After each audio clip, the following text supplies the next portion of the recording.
ছাগল নিয়ে মাজারে যাবেন না, আগরবাতি মোমবাতি দিবেন না।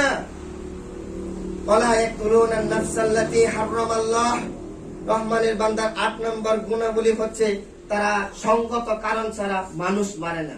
সঙ্গত কারণ ছাড়া এই বক্তৃতাগুলি আমি এই বক্তৃতাটা দেওয়ার আগে মিজানুর রহমান আজহারির ফুল একটা বক্তৃতা আমি শুনলাম এবং শায়েখ আহমদুল্লাহর একটা বক্তৃতা শুনলাম। এটা আমাকে খুব ইন্সপায়ার করেছে।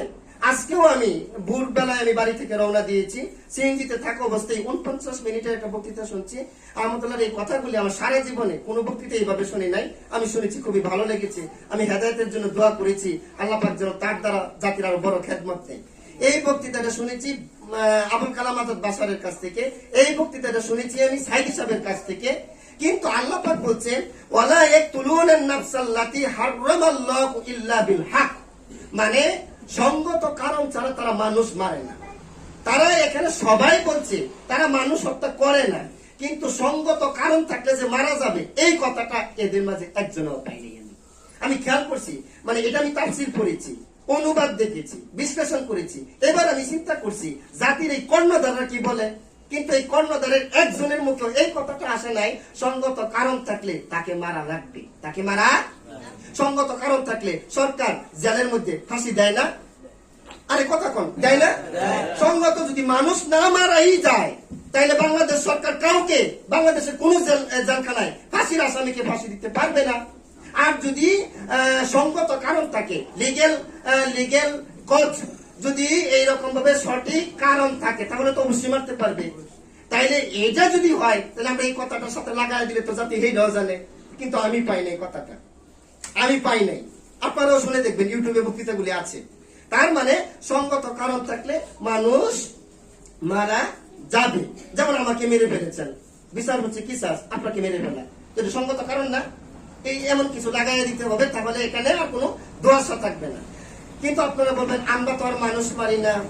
এবার আসুন, ওয়ালা ইয়াকতুলুনা নাফসাল্লাতী হারামাল্লাহু ইল্লা বিল হক, মানুষ মারা আল্লাহ হারাম করে দিয়েছেন।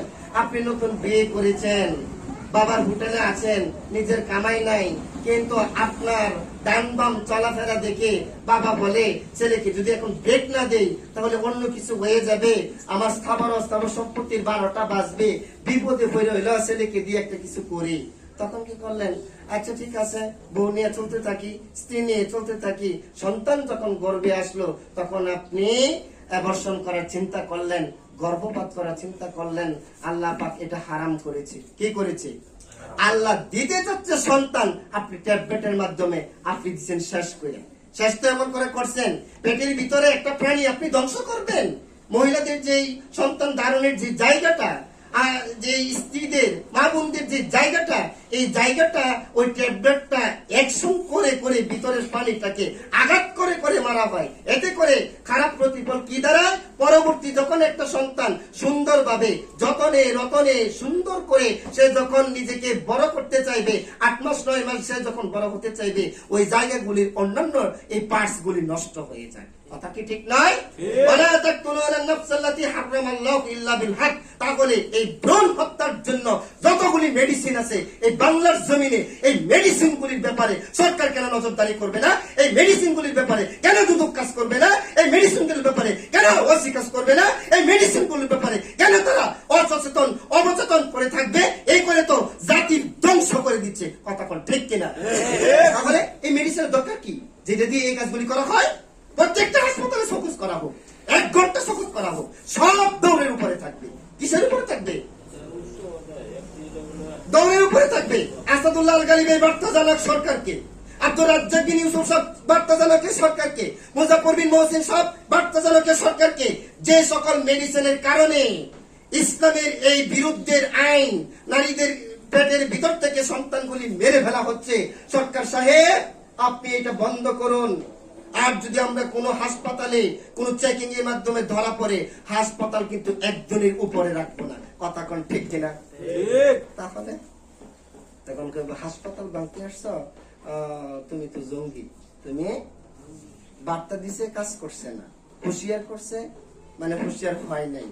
অবশেষে যখন ইমান রক্ষা করতে আপনি একটা কিছু করতে যাবেন, আপনি হয়ে গেলেন জঙ্গি।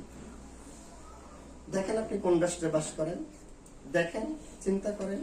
আপনি তো ভার্সিটির ছাত্র, আপনি তো সুশীল সমাজের লোক, আপনি তো রাজনীতিবিদ, আপনার চরিত্র তো ফুলের মতো পবিত্র, অমুক ভাইয়ের চরিত্র ফুলের মতো পবিত্র, নামাজ পড়ে না একত্র, গাঞ্জা টানে রীতিমতো, কথা কোন ঠিক কিনা? রাষ্ট্র সুন্দর হবে ও কিভাবে? ফুলের মতো চরিত্র, তোর কাছে গেলে সিগারেটের গ্রান আসে, আর ফুলের কাছে গেলে সুগ্রান সৌরভ আসে। দেখ তুমি যে দলগর জাতিকে ধোঁকা দিতে দিতে আর দিতে পারে না, কথা কোন ঠিক কিনা? রহমানের বান্দার 8 নাম্বার গুণাবলী কথা বললাম। 9 নাম্বার গুণ হচ্ছে ওয়ালা ইয়াজনুন, তারা জিনা করে না। তারা কি করে না? আপনি বলবেন আমরা তো জিনা করি না, ঘর থেকে বের হওয়ার পরে জিনা হয়।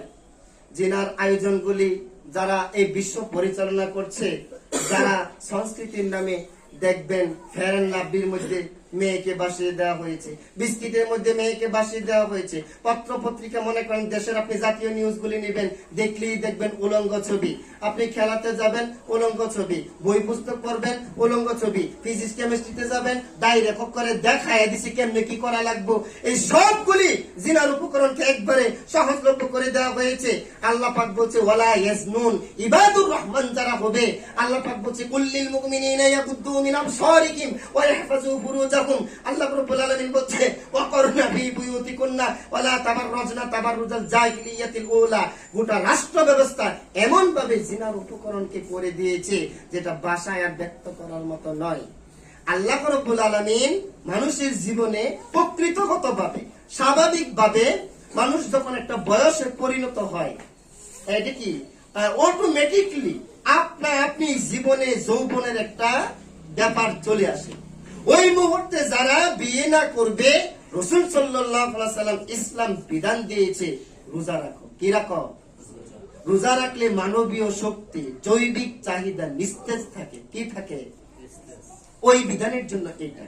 তো এমনিতেই জীবনে বয়সের বাড়ে বা বয়স সময় মতো চলে আসলে এই জৈবিক চাহিদা নারীরও কাজ করে, পুরুষেরও কাজ করে। সেখানে আবার এই উত্তেজনার উপরে আরো উত্তেজনা ঢেলে দেওয়া হচ্ছে। একটা উদাহরণ দিলে বুঝতে পারবেন। এমনিতেই পুকুর ভর্তি পানি, তার উপরে জোয়ার এসেছে, পানি কি জায়গা মতো থাকবে নাকি উপচে পড়বে? কথা কন, উপচে পড়বে। আরেকটি 120 পয়েন্ট স্পিডে, 100 মনে করেন 100 গতিতে গাড়ি চলছে, নিজে একটা স্পিডে আছে, পিছন থেকে যদি আরেকটা স্পিড ওয়ালা গাড়ি যদি তারে ধাক্কা দেয়, অবস্থা কেমন হবে? যৌবনের ব্যাপারটা এমনি প্রকৃতিগতভাবে সেখানে ডানে বামে সামনে